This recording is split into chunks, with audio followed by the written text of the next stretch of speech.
Hey everyone, this is Self-Made Millennial.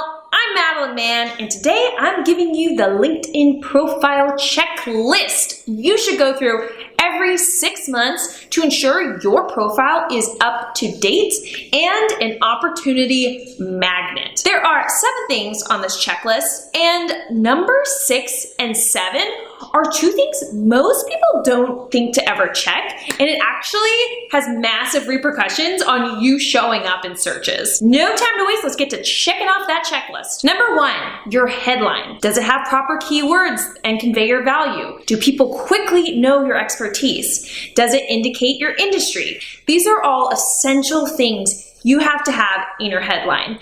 I do have a formula you can use to get your headline in tip-top shape. It's good for both keyword optimizing and also alluring humans to click. I will link that video in the description. Number 2, your photo. Is it a close-up of my face, looking all nice and professional? Not a selfie. I mean, please ask someone with an arm to take a photo for you. Also, take this photo during the day. The natural light will instantly make you look like a peach. Number 3, the summary. Is this current?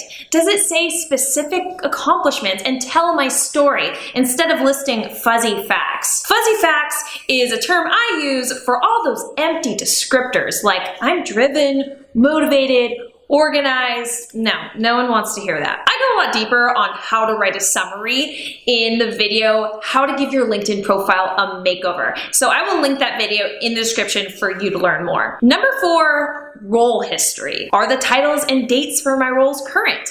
Am I clearly displaying promotions I've received? Did I describe what the company I work for does and the industry it's in? Are there earlier roles I should delete since they do not relate at all to my current career path? It's beautiful because on LinkedIn, there is plenty of room to explain all these things and get these great keywords on your profile. I mean, resumes are so restrictive, so it's great they have so much freedom on LinkedIn, so embrace it. Number 5, recommendations. Who thinks I'm the bee's knees? Reach out to them and ask them to write you a recommendation. I personally always forget to do this, but it's such a great practice every 6 months to ask a couple people to write you one. And then when you're job hunting, you don't have to suddenly ask for a bunch of recommendations and you're reaching out to people who haven't worked for you for years and then they're kind of going back in their mind. They can't remember exactly all the wonderful things you did.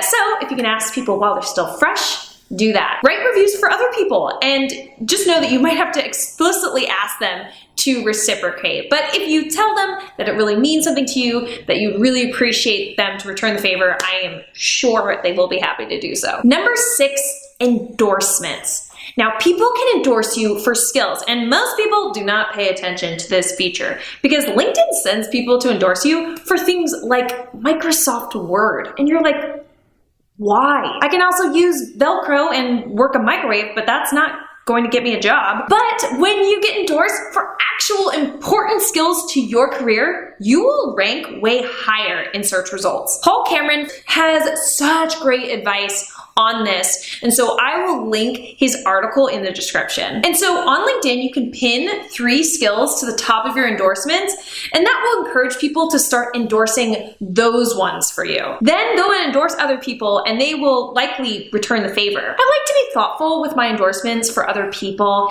picking skills that I know will help them to appear in more searches. Such as sometimes people who have switched careers, their endorsements will be really bulked up on their previous career skills, but a lot of the new skills that are more important don't have as many endorsements. And so I try to focus on this new career direction, give them those endorsements because those are so much more valuable to them now. And number 7, connections. Go through your contacts and add anyone you've been working with who you aren't yet connected with.